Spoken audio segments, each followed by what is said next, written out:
जय Hind. Welcome to education bridge. Dear friends, आज हम प्रारंभ कर रहे हैं सीबीएसई क्लास 10 के लिए mathematics previous year question paper का सॉल्यूशन। तो हम स्टार्ट करते हैं previous year question paper 2011 of mathematics. This question paper contains 34 questions and all these questions are divided into 4 groups.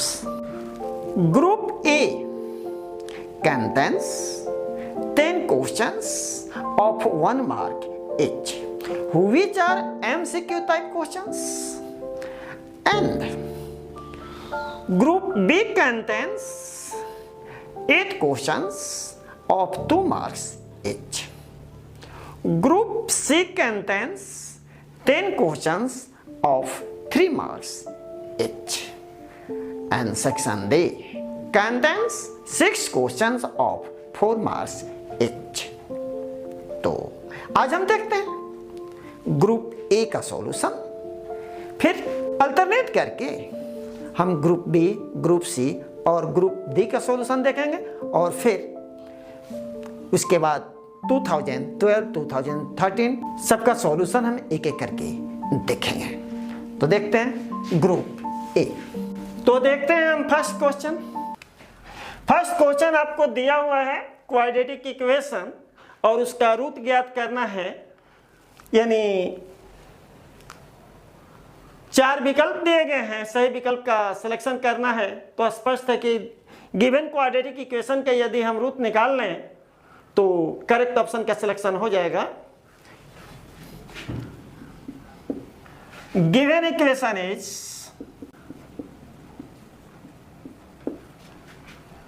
x² - 3x - m × m + 3 = 0। Multiply कर देते हैं इसको। x² - 3x - m² - 3m = 0।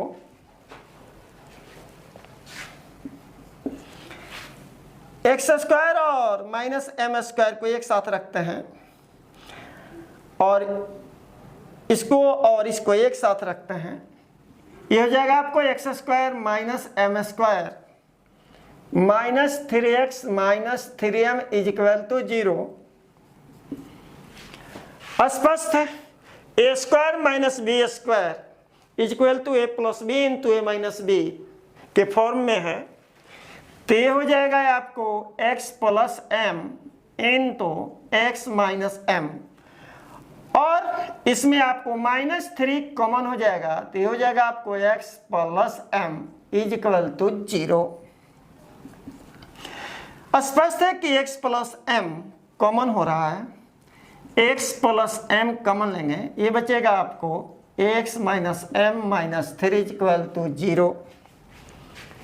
जब दोनों का प्रोडक्ट 0 है तो इसका मतलब ये हुआ कि इसमें से कोई ना कोई अवश्य 0 है, अदरवाइज दोनों 0 के इक्वल होगा। It means that x + m = 0 and x - m - 3 = 0. This implies that x = -m and x = m + 3. It means that the roots are -m and m + 3. Hence,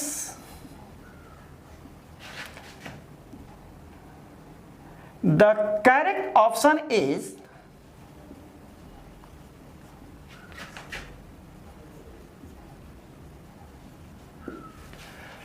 B. The correct option is B, means -m, m + 3. देखते हैं next question. Second question आपको दिया हुआ है AP का common difference 3 है।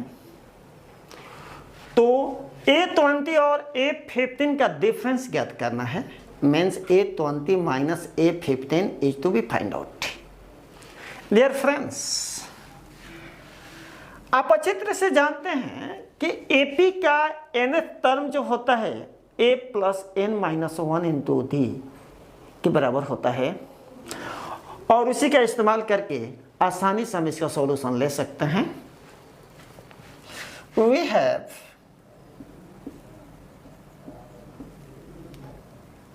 D is equal to 3 and A20 minus A15 is to be find out.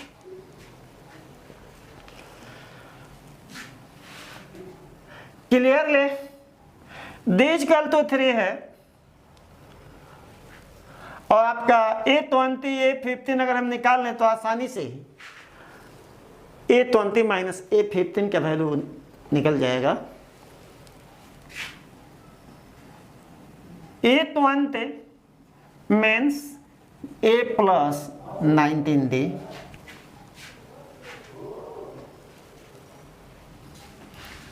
it is so because Tn is equal to A plus n minus 1 into D n minus 1, तो अगर n का value जो होगा उससे एक कम होगा, means 1 less than n, A20 is equal to A plus 19D,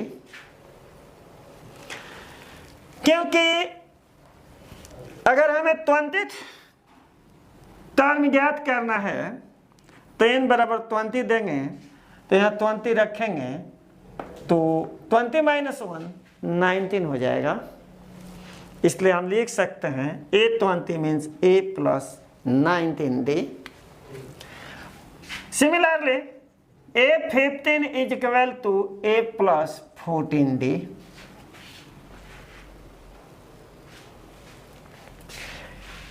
इसको हम इक्वेशन 1 और इसको इक्वेशन 2 मान लेते हैं। सब्ट्रैक्टिंग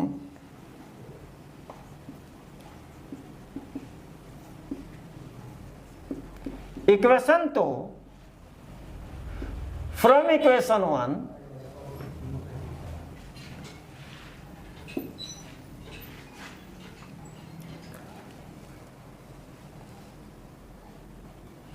तो ये हो जाएगा आपको A20 minus A15 is equal to this minus this is equal to this minus this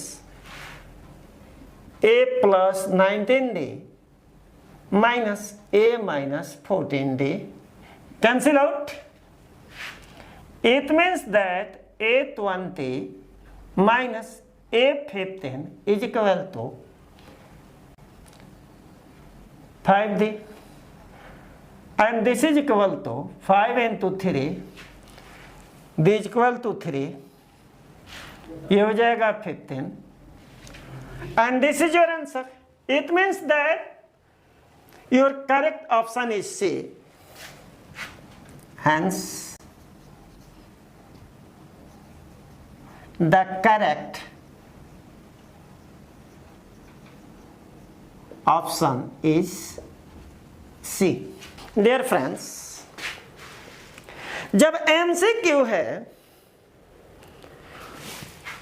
तो उसके लिए सॉल्यूशन कोई मायने नहीं रखता, आप करेक्ट ऑप्शन का सिलेक्शन कर ले ये मायने रखता है। तो यदि हम ऐसे सॉल्यूशन न लेकर के थोड़ा सा आउटपुट दे दें तो 1 सेकंड में आप इसका सॉल्यूशन ले लेंगे। स्पष्ट है कि हमें निकालना है A20 माइनस A15, यानी गिवन टर्म्स के बीच का डिफरेंस 5 आ रहा है और कॉमन डिफरेंस 3 है, तो 5 into 3 इज इक्वल टू 15, यानी दोनों का डिफरेंस जो है 15 हो जाएगा। तो आसानी से हम इसका सॉल्यूशन ले सकते हैं बिना इसको कैलकुलेट किए। 20 minus 15 is equal to 5 multiplied by common difference 3 is equal to 15. Means your correct option is C. देखते हैं क्वेश्चन नंबर 3. तो क्वेश्चन नंबर 3 ये आपका O is the center of the circle है, PQ कोड है और दिया हुआ है आपको angle POQ. Angle POQ means this angle 70 degree. और आपका प्रॉब्लम कर रहा है कि एंगल TPQ फाइंड आउट करना है. This means this is equal to 70 degree and this angle is to be find out. Dear friends, हम कंसीडर करते हैं ट्राइंगल POQ में OP is equal to OQ. तो स्पष्ट है कि यह एंगल इस एंगल के बराबर होगा, क्योंकि किसी ट्राइंगल में इक्वल साइड्स के ऑपोजिट एंगल्स भी इक्वल होते हैं. तो OP OQ के बराबर है क्योंकि दोनों सेम सर्किल के रेडियाई हैं. तो इसको हम x मान लेते हैं, इसको x मान लेते हैं. In triangle OPQ OP is equal to OQ is equal to R, radii of the same circle. So angle OPQ is equal to angle OQP is equal to x degree से. Suppose स्पष्ट है कि triangle के 3 angles का जो सम होता है 180 degree होता है बाय एंगल सम प्रॉपर्टी. सो ये हो जाएगा आपको x डिग्री और ये हो जाएगा आपको x डिग्री और ये हो जाएगा आपको 70 degree is equal to 180 degree by angle sum property. Degree degree degree degree cancel out, x plus x 2x और उधर जाएगा तो minus 180 minus 70 means 2x is equal to ये हो जाएगा आपको 110 means x is equal to 110 divided by 2. This is equal to 55. चूंकि TP जो है टेंजेंट है और पॉइंट ऑफ कांटेक्ट से गुजरने वाला रेडियस OP है, तो रेडियस के एंड पॉइंट से होकर गुजरने वाला टेंजेंट रेडियस पर गुजरने वाला टेंजेंट रेडियस पे परपेंडिकुलर होता है. Means a tangent is perpendicular to the radius of the circle passing through the point of contact. तो स्पष्ट है कि एंगल OPT 90 डिग्री है और ये x डिग्री हो जाएगा आपको 55 degree. OP is the radius of the circle and PT is the tangent. So angle OPT is equal to 90 degree.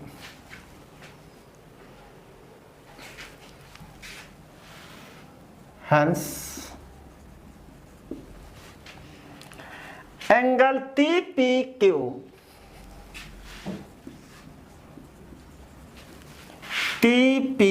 means this angle is equal to 90 degree minus x. 90 degree total x degree minus हो जाएगा आपका, ये हो जाएगा 90 degree minus 55 degree. This is equal to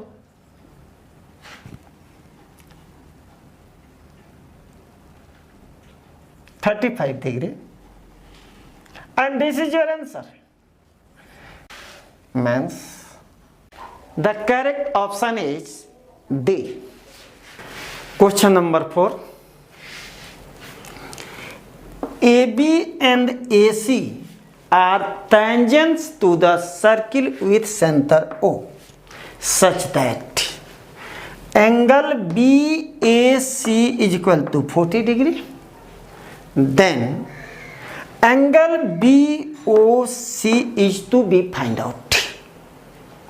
Dear friends, स्पष्ट है कि AB tangent है और OB radius of the circle है, और सर्किल के रेडियस के एंड पॉइंट से होकर के जो टेंजेंट गुजरता है वह टेंजेंट रेडियस पर परपेंडिकुलर होता है.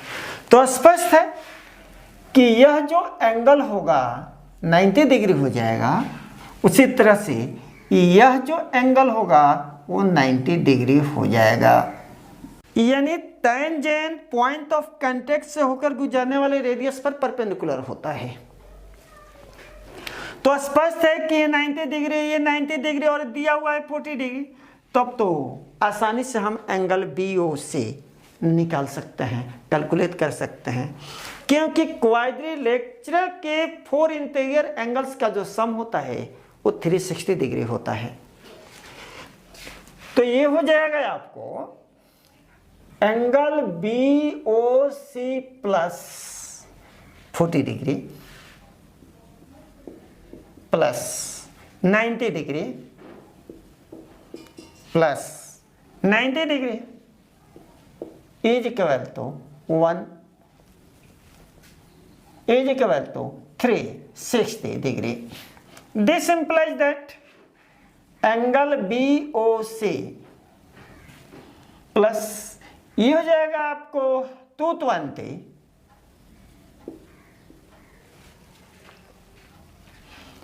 और ये हो जाएगा आपको 360.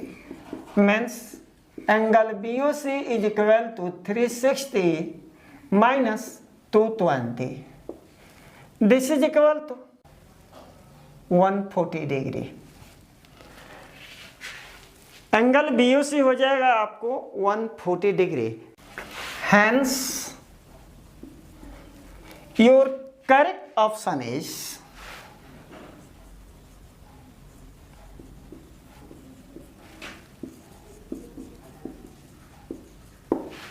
C, means 140 degree. Question number 5. ये आपका स्क्वायर है जो circumscribing a circle of radius A है. तो इसका मतलब ये हुआ कि यह जो स्क्वायर है इसका साइड इस सर्किल के डायमीटर के इक्वल होगा. तो सर्किल का रेडियस A है जो कि सेंटीमीटर में है, यानी ये सेंटीमीटर. तो अगर रेडियस A सेंटीमीटर है तो डायमीटर 2A सेंटीमीटर हो जाएगा, और जो डायमीटर होगा स्क्वायर के साइड के इक्वल होगा. यानी आपको 2A हो जाएगा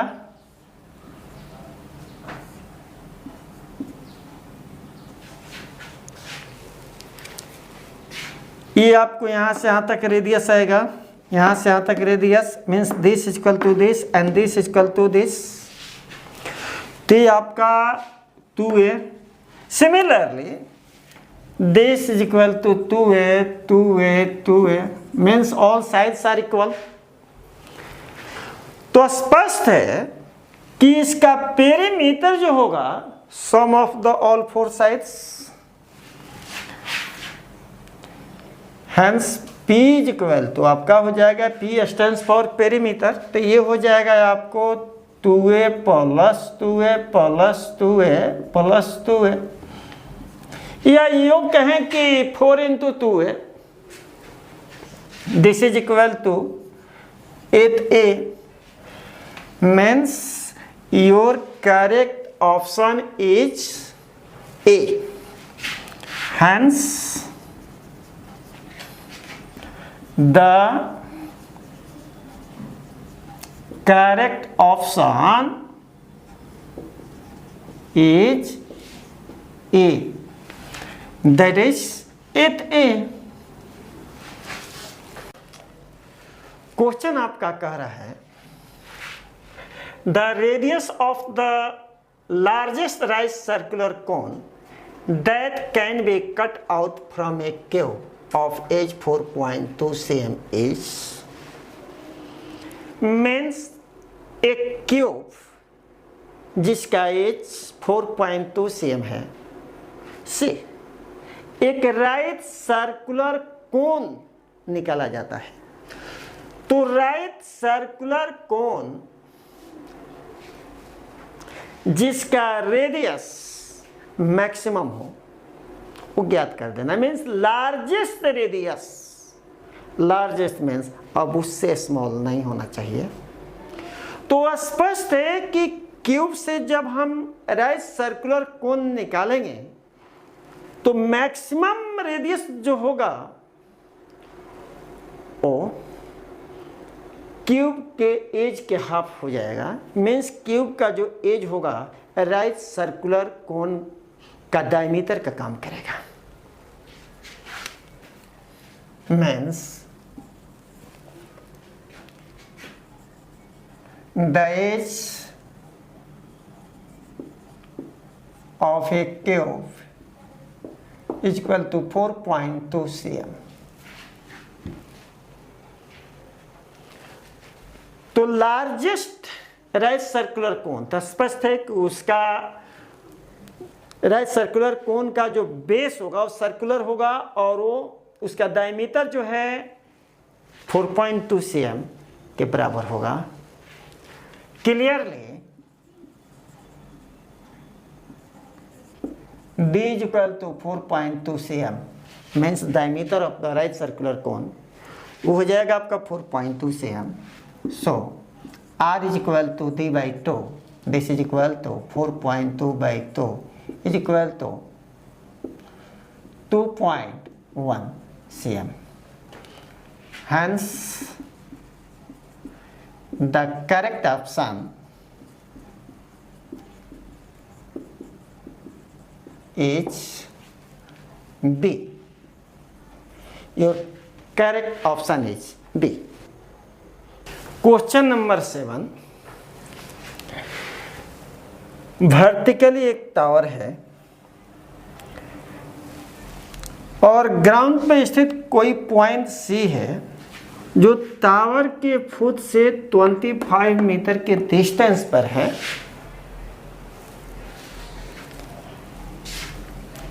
टावर के टॉप का एंगल ऑफ एलिवेशन 45 डिग्री है, मीन्स ग्राउंड पे जो पॉइंट C है और टावर का जो टॉप है उसको मिलाने वाली रेखा मीन्स लाइन वो आपका लाइन ऑफ साइट होगा, और लाइन ऑफ साइट हॉरिजेंटल के साथ जितने डिग्री का एंगल बनाएगा वो आपका एंगल ऑफ एलिवेशन होगा। तो एंगल ऑफ एलिवेशन 45 डिग्री है और ये डिस्टेंस आपको 25 मीटर है। तो स्पष्ट है परपेंडिकुलर और बेस के बीच का रिलेशन tan थीटा देगा, यानी कि आपका ये हो जाएगा tan 45 डिग्री इज इक्वल तो AB by BC means perpendicular by base It means that if tan 45 1 AB और BC का वैल्यू दिया हुआ है 25, AB हो जाएगा आपको 25 metre. Hence the correct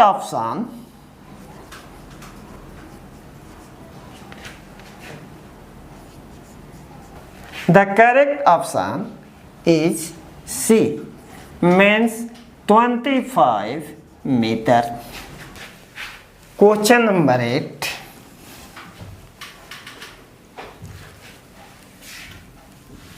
line segment A जिसका कोऑर्डिनेट है -5 और पॉइंट बी का कोऑर्डिनेट है -2 3 दिया हुआ है line segment A. Line segment A B में ए का कोऑर्डिनेट -6 और पॉइंट बी का कोऑर्डिनेट -2 3 गिवन, और पॉइंट पी जो लाइन सेगमेंट ए बी का मिड पॉइंट है उसका कोऑर्डिनेट दिया हुआ है a/2 4। हमें a का वैल्यू ज्ञात करना है। The value of a is to be find out. तो स्पष्ट है कि मिड पॉइंट का जो कोऑर्डिनेट होता है x1 + x2/2 and y1 + y2/2।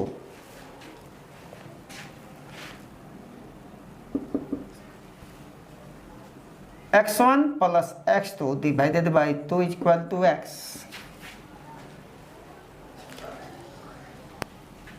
means जब xy मिड पॉइंट का कोऑर्डिनेट हो तो x is equal to x1 + x2/2।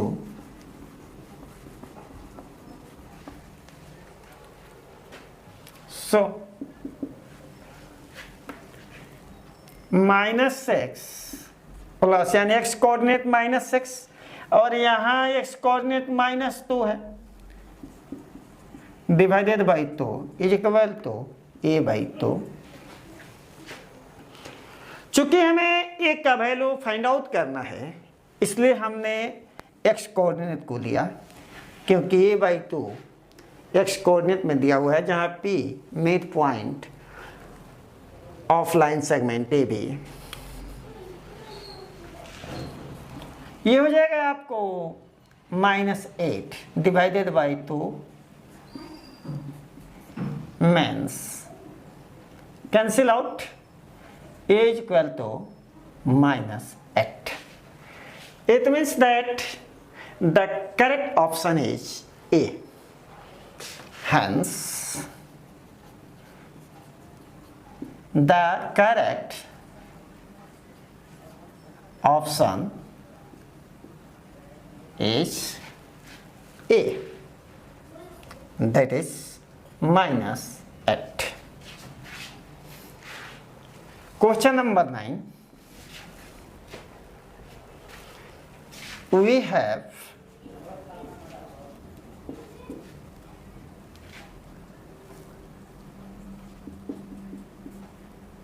-6 7 means coordinates of A -6 7 and coordinates of B -1 -5। 2ab का वैल्यू कितना होगा? तो स्पष्ट है कि पहले हम ab निकाल लेंगे using distance formula. So ab is equal to this minus this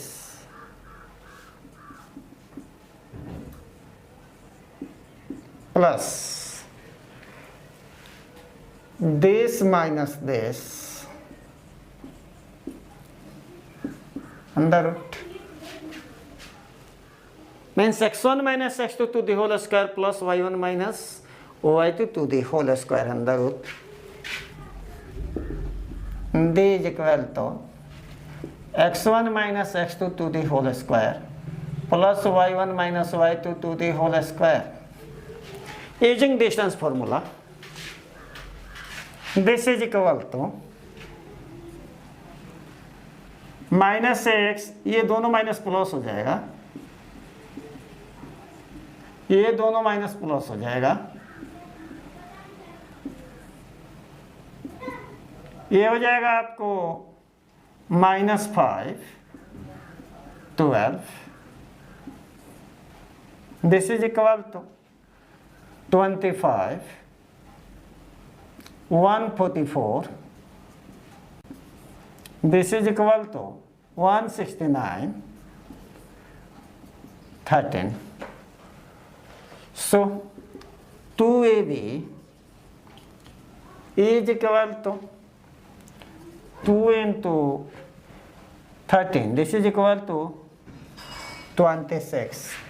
It means that the correct option is B, that is 26 unit. Question number 10. Question number 10 आपका बोल रहा है वेल सफल डेक ऑफ 52 प्लेइंग कार्ड से एक card को निकाला जाता है, तो निकाला गया कार्ड ऐस नहीं होगा, इसका प्रोबेबिलिटी ज्ञात करना है. चूंकि सफल डेक ऑफ 52 कार्ड्स, तो यहां number of S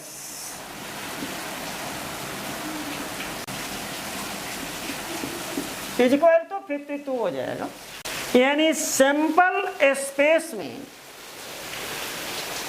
number of components या नंबर ऑफ मेंबर्स 52 होगा, और प्लेइंग कार्ड्स में 4 एस होते हैं. तो यदि एस आने की प्रायिकता मीन्स प्रोबेबिलिटी के इवेंट को हम ई मान लें, if E be the event to get S, then number of E is equal to 4 हो जाएगा, क्योंकि 4 S होते हैं. So probability of E is equal to number of E by number of S, and this is equal to 4 by 52 is equal to 1/30.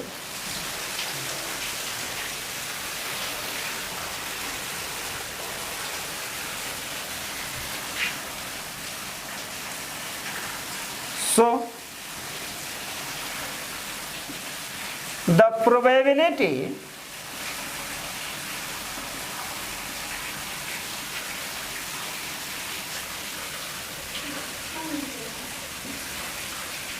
that the card will not be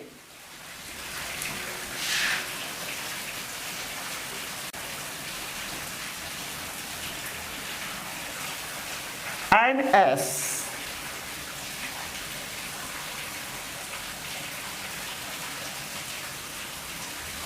is given by probability of E dash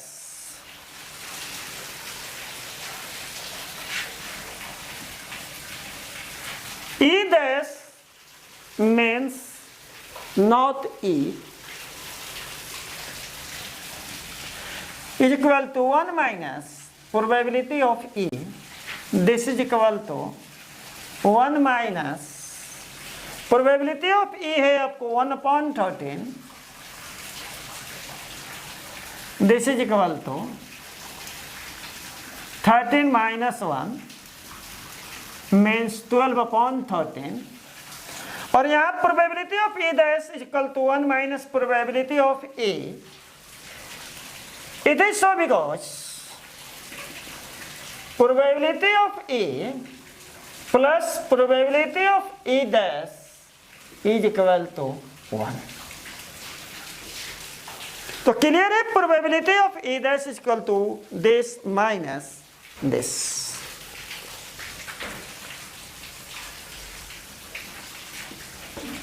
Hence, the correct option